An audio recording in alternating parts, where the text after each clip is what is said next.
Hello guys, आज हम लोग बात करेंगे एसिडिटी, जिसको हम लोग गैस्ट्रोइसोफेजियल रिफ्लक्स डिसीज़ भी कहते हैं। हम लोग आज इसके बारे में देखेंगे किस वजह से होता है, इसकी हम लोग क्या जांच करवा सकते हैं, और लास्ट में मैं आपको दो चीज़ें ऐसी बताऊंगा कि आप लोग बस अगर उसको भी फॉलो करेंगे तो मेरा मानना यह है कि आपको जीईआरडी की प्रॉब्लम यानी कि एसिडिटी की प्रॉब्लम आगे कभी भी नहीं होगी। तो चलिए वीडियो को शुरू करते हैं।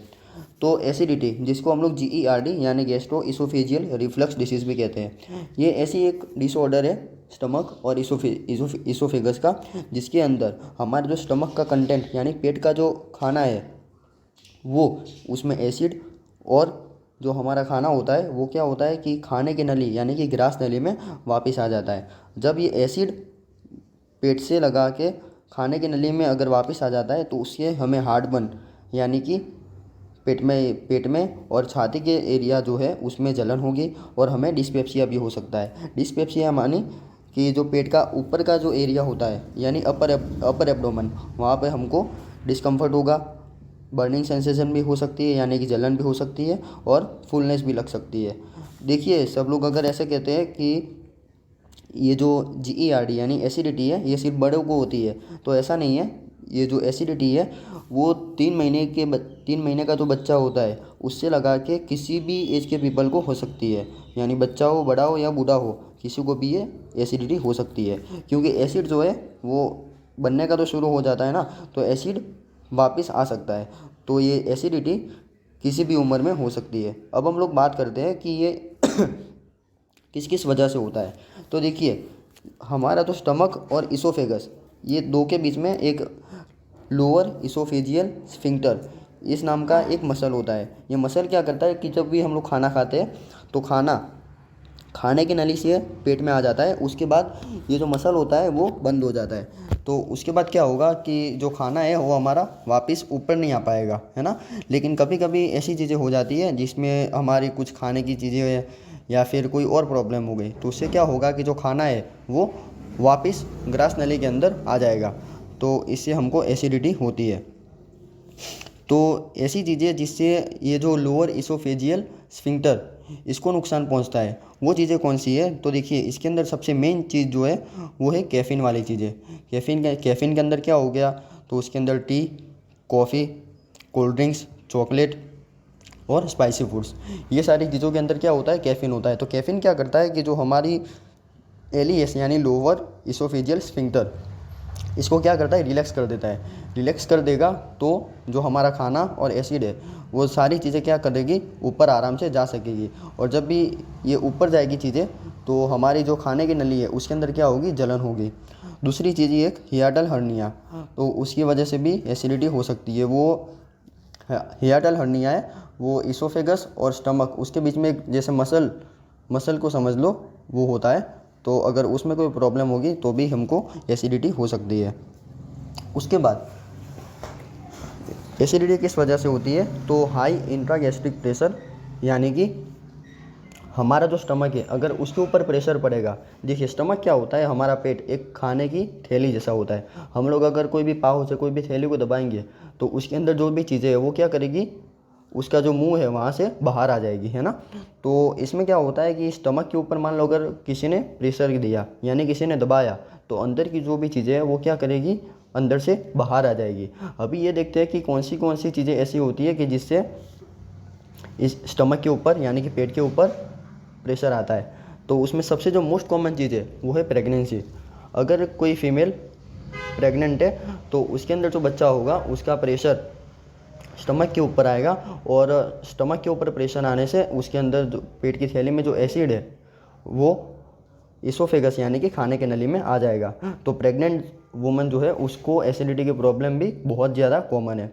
उसके बाद एक चीज़ आती है ओबेसिटी। माना उसका मतलब क्या होता है कि अगर कोई पर्सन वो बहुत ज़्यादा मोटा है ना, तो उससे पे क्या होगा कि उसका जो पेट है उसके ऊपर बहुत ज़्यादा प्रेशर आएगा। वो प्रेशर से उसका पेट जो है वो दबेगा, तो उसके वजह से भी क्या होगा कि जो खाना है वो ऐसे ये इसोफेगस के अंदर आ जाएगा। उसके बाद मान लो अगर कोई पर्सन है वो बहुत ज़्यादा खाता है, मतलब कि एक बार में अगर खाने बैठा तो बहुत ज़्यादा खा लेगा। तो देखिए, पाव हमारी जो खाने की थैली है उसकी एक कैपेसिटी होती है ना। तो अगर वो कैपेसिटी से ज़्यादा खा लेगा तो हमारा जो पाउच है यानी कि पेट की थैली है उसके ऊपर प्रेशर आएगा। प्रेशर आएगा तो क्या होगा कि जो खाना है वो उसके उसके पास अभी कहीं जाने के लिए जगह नहीं है, तो वो क्या करेगा, जो मुंह है ना खाने की थैली का, वहीं से वो वापस ऊपर की तरफ आ जाएगा, है ना। तो उससे भी क्या होगा कि एसिडिटी हो सकती है।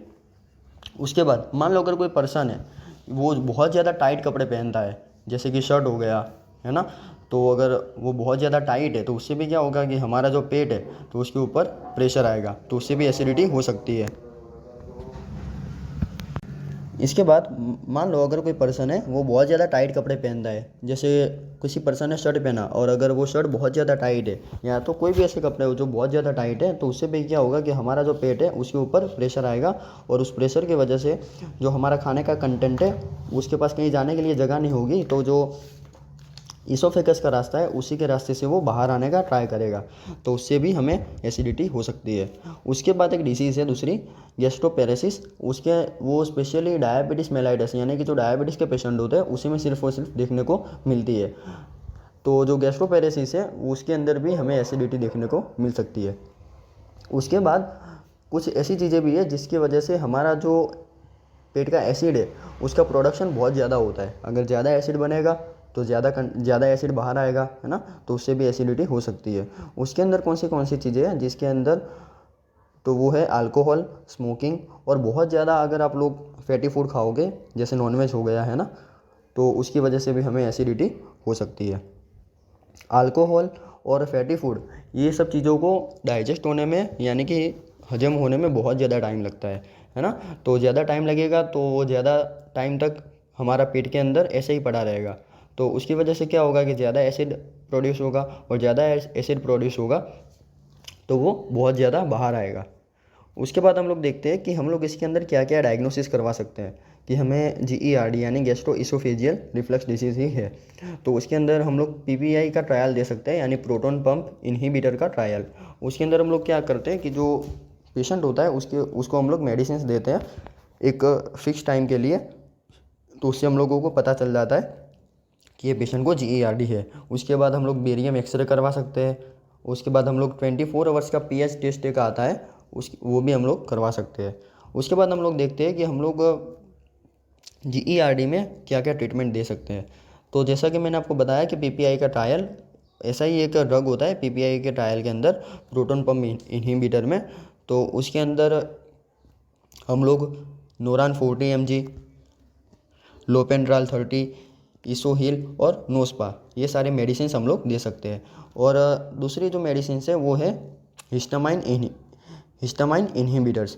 तो उसके अंदर क्या होता है कि ये जो ड्रग्स कैसे काम करती है, तो जो हिस्टामाइन का जो रिसेप्टर होता है H2 रिसेप्टर उसी को ब्लॉक कर देती है, तो उसकी वजह से क्या होता है कि एसिड ज़्यादा प्रोड्यूस नहीं होता। तो उसके अंदर हम लोग कौन से मेडिसिन दे सकते हैं, तो उसके अंदर हम लोग जेंटेक दे सकते हैं, पेप्सिड AC दे सकते हैं, एसिलोक दे सकते हैं और एक्सिड O ये एक सिरप आती है वो भी हम लोग दे सकते हैं, वो भी बहुत ज़्यादा असर करती है। मान लो अगर इसके बाद भी अगर किसी को फील नहीं पड़ा, मतलब कुछ फ़र्क नहीं पड़ा, सिम्टम्स ऐसे के ऐसे ही है, तो हम लोग फिर लास्ट में सर्जरी भी करवा सकते हैं, उसको निशान फंडोप्लिकेशन भी कहते हैं। तो ये सारी ट्रीटमेंट हो गई। इसके बाद सबसे मेन चीज़ जो है वो है लाइफस्टाइल चेंजेस। GERD एक ऐसा डिसऑर्डर है कि इसका असल में कोई क्योर नहीं है ना। तो हम लोगों को अगर GERD यानी एसिडिटी को हमें अगर कंट्रोल में करना है तो हमें सबसे बेस्ट चीज़ वो है कि हम लोग अपनी लाइफस्टाइल को मैनेज करके रखें। तो लाइफस्टाइल को मैनेज करने के लिए हम लोगों को ये सारी चीज़ों का ख्याल रखना पड़ेगा कि हम लोग कौन से फूड को अवॉइड करेंगे।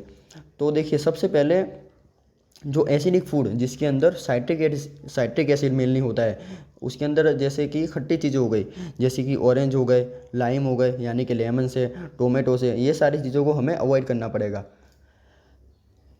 एसिडिटी होता किस वजह से है, तो देखिए एसिड ज़्यादा प्रोड्यूस होने की वजह से हम लोगों को करना क्या है कि एसिड को हो सके उतना कम प्रोड्यूस कराने देना है ना। और हम लोग क्या करते हैं, अगर ऊपर से ही एसिड डालेंगे तो फिर एसिडिटी का चांस है कि वो ज़्यादा बढ़ जाएगा। तो सबसे अच्छी चीज़ क्या है कि हम लोग ऑरेंज, लाइम यानी कि लेमन से, टोमेटो से, ये सारी चीज़ों को हम लोग अवॉइड करेंगे तो एसिडिटी प्रोड्यूस होने के चांसेस बहुत ही कम हो जाएंगे। उसके बाद कैफ़ीन की वजह से भी एसिडिटी बहुत ज़्यादा होती है ना। तो कैफ़ीन वाले जितनी भी चीज़ें जैसे कि कॉफ़ी हो गई, टी हो गई, है ना, चॉकलेट हो गई, कोल्ड ड्रिंक्स हो गए, उसके अंदर भी कैफ़ीन होता है। तो ये सारी चीज़ों को भी हमें अवॉइड करना चाहिए। कैफ़ीन तो ऐसे मैगी मसाला जाने यानी कि जो नूडल्स के जो पैकेट होते हैं, है ना, उसके अंदर जो मसाला आता है उसके अंदर भी कैफ़ीन पाया जाता है। तो ये सारी चीज़ों को भी हमें अवॉइड करना चाहिए। उसके बाद जो स्पाइसी फूड्स है, जैसे कि रेड चिली पेपर है, हॉट सॉस है ना, तो ये सब चीज़ों को भी हमें अवॉइड करना चाहिए। तो देखिए ये स्पाइसी फूड हमें क्यों अवॉइड करने चाहिए, तो जो स्पाइसी फूड होते हैं ना, उसके अंदर कैप्सिसिन नाम का एक केमिकल होता है। तो ये केमिकल क्या करता है कि हमारा जो स्टमक है उसके अंदर जब खाना डाइजेस्ट हो जाता है तो स्टमक कॉन्टैक्ट करता है और खाना सारा नीचे की तरफ चला जाता है, छोटी आंत और बड़ी आंत में। तो लेकिन ये जो हम लोग अगर स्पाइसी फूड खाएंगे तो वो खाना ज़्यादा देर तक हमारे स्टमक में ही रहेगा।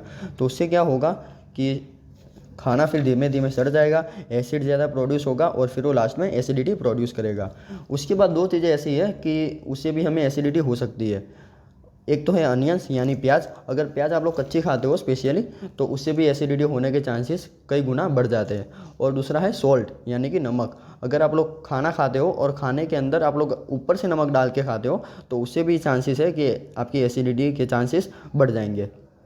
उसके बाद हम लोग जो प्रोसेस्ड फूड्स यानी कि बाहर के ऐसे कोई फूड्स हो गए या फिर फ्राइड फूड्स जैसे कि वेफर्स हो गए, ऑयली फूड्स हो गए, है ना, जो कि तैयार मिलते हैं, तो ऐसे भी हमें अवॉइड करने चाहिए। उसके बाद हम लोग देखते हैं कि हमें क्या क्या हम लोग एसिडिटी के अंदर खा सकते हैं। तो एसिडिटी अगर किसी पेशेंट को है तो हम लोग उसके अंदर होल ग्रेन्स यानी कि जैसे राइस हो गए, मिलेट्स हो गए, ये सारी चीज़ें हम लोग खा सकते हैं। फ्रूट्स के अंदर आप लोग बनाना खा सकते हो, वाटरमेलन खा सकते हो, एप्पल खा सकते हो, ये सारी चीज़ें बहुत अच्छी है। वेजिटेबल्स के अंदर हम लोग ककड़ी, फिर जो भी हरी पत्ती वाली वेजिटेबल है वो सारी चीज़ें, है ना, फिर गाजर, ये सारी चीज़ें बहुत ही अच्छा रिजल्ट देती है। पालक हो गई, है ना, ये सारी चीज़ें आप लोग आराम से खा सकते हो। हम लोग क्या क्या पी सकते हैं, तो डिश के अंदर देखिए बोन और जो वेजिटेबल का सूप होता है वो भी बहुत अच्छा रिजल्ट देता है, तो आप लोग वो भी ट्राई कर सकते हो। और अब हम लोग बात करते हैं कि सबसे जो बेस्ट चीज़ मैंने आपको जो वीडियो के शुरू में बताया था कि सबसे अच्छी चीज़ ये कौन सी है, तो देखिए आप ये जो लाइफस्टाइल चेंजेस के साथ में ये दो चीज़ें अपना लीजिए। आप लोग सिर्फ मेरे कहने पे अपना के देखिए, आपको मैं 100% गारंटी के साथ कहता हूँ कि आपको ज़रूर से रिजल्ट मिलेगा। दो चीज़ें एकदम आसान हैं, वो है एक तो छाछ और एक है सौंफ। आप लोग जब भी खाना खाए, खाने के बाद में या तो फिर खाने के साथ में हमेशा आप लोग छाछ पिए ही पिए, अच्छी तरह से पिए। देखिए बाहर से छाछ वगैरह नहीं लानी, घर पे छाछ बनाइए और साथ में पिए खाने के साथ में। मेरी गारंटी है आपको बहुत ज़्यादा अच्छा रिजल्ट मिलेगा। उसके बाद अब जब भी खाना खा ले तो आपको हमेशा सौंफ खानी ही खानी है। सौंफ भी बहुत ज़्यादा अच्छा रिजल्ट देती है। देखिए छाछ, बटर मिल्क और फेनल सीड्स यानी कि सौंफ, ये दोनों चीज़ें डाइजेशन में हेल्प करती है ना, और दोनों चीज़ें ठंडी है, मतलब ये हमारी बॉडी को एकदम ठंडा कर देगी। तो इसकी वजह से क्या होता है कि एसिड जो है वो भी ऐसे कम प्रोड्यूस होता है ना, और डाइजेशन में हेल्प करता है, तो एसिडिटी का चांस बहुत ही कम हो जाता है। तो देखिए आप ये दो चीज़ें हैं ना, छाछ और सौंफ, ये दोनों चीज़ें आप बस मेरे कहने पर ट्राई करके देखिए। मेरी 100% गारंटी है आपको बहुत ज़्यादा अच्छा रिजल्ट मिलेगा। छाछ हमेशा खाने के साथ में लीजिए और सौंफ जो है वो हमेशा खाने के बाद आप लोग खाइए ही खाइए, आपको बहुत ज़्यादा अच्छा रिजल्ट मिलेगा। इसके बाद हम लोग बात करते हैं कि खाने के साथ साथ में आपको क्या क्या चीज़ों को ध्यान रखना है। तो देखिए आप लोग फ़ोटो के अंदर देख सकते हैं, आप लोग जब भी सोए तो आपका जो सिर है उसको आपके पेट से हमेशा इतना ट्राई करिए कि वो थोड़ा से ऊपर हो। ऊपर मतलब कितना, 10 से 11 सेंटीमीटर तो कम से कम ऊपर होना ही चाहिए, जैसे आप लोगों को भी कंफर्ट होगा और जो एसिड है वो ये जो हमारी खाने की नली है उसके अंदर वापस नहीं आएगा। उसके साथ में आप लोग हमेशा लूज़ कपड़े पहनिए, है ना, स्पेशली जो हमारा पेट है उसके साइड पे हमेशा लूज़ कपड़े पहनिए, यानी इतने लूज़ पहनिए कि जिससे हमारा पेट उसके ऊपर प्रेशर ना आए। उसके बाद में हम लोगों को हमेशा ये ध्यान रखना है कि खाने के बाद में कभी भी तुरंत सो नहीं जाना है। आप लोग अगर तुरंत सो जाओगे तो एसिड प्रोड्यूस होगा और जो एसिड है वो वापस से हमारी अन्न नली है यानी कि खाने की नली, उसके अंदर वापस से आ सकता है। उसके बाद खाने के बाद में तुरंत कभी भी एक्सरसाइज मत कीजिए, है ना। उसके साथ में हम लोग ये भी कर सकते हैं कि गर्म पानी के साथ में उबला हुआ जीरा ये इसका पानी अगर आप लोग पियोगे तो भी आपको अच्छे से अच्छा रिजल्ट मिल जाएगा। उसके साथ में स्ट्रेस कभी भी नहीं लेना है ना। और जब भी आप खाना खाएं तो हमेशा थोड़ा कम कम करके खाएं। एक साथ में बहुत सारा खाना खा लेंगे तो उससे क्या होगा कि जो एसिड प्रोड्यूस होगा उसके पास कहीं और जाने के लिए जगह नहीं मिलेगी, है ना। बहुत सारा खाना अगर एक साथ में जमा हो गया तो वो फिर क्या करेगा कि वो फिर जो हमारी खाने की नली है उसके अंदर वो वापस आता है। उसके बाद आप लोग जब भी सोए तो हमेशा इतना ट्राई कीजिए कि आप लोग हमेशा अपने लेफ़्ट साइड पे सोएंगे, है ना। तो लेफ़्ट साइड सोने में क्या होता है कि देखिए जो हमारा स्टमक है ना वो इस तरह से बना है कि स्टमक का जो एंट्रम पार्ट, उसका एक पार्ट होता है स्टमक का, तो वो एक टाइप के गड्ढे जैसा होता है ना। अगर आप लेफ़्ट साइड पे सोओगे ना तो आपका जो खाना है, जो एसिड है, वो सारा क्या होगा कि जो लेफ़्ट साइड है ना स्टमक का, उसके अंदर एंट्रम के अंदर वो चला जाएगा। तो उसकी वजह से क्या होगा कि जो खाना और एसिड है वो आपका जो खाने की नली है उसके अंदर वापस से नहीं आएगा। लेकिन अगर आप लोग राइट साइड पे सोओगे तो राइट साइड पे सोने से क्या होगा कि जो आपका एसिड और खाना है वो सारा क्या हो सकता है कि आपकी खाने की नली है उसके अंदर आ सकता है। तो इतना ट्राई ज़रूर कीजिए कि आप लोग हमेशा अपनी लेफ़्ट साइड पे सोए। ठीक है, आज के लिए इतना ही, मिलते हैं अगले वीडियो में।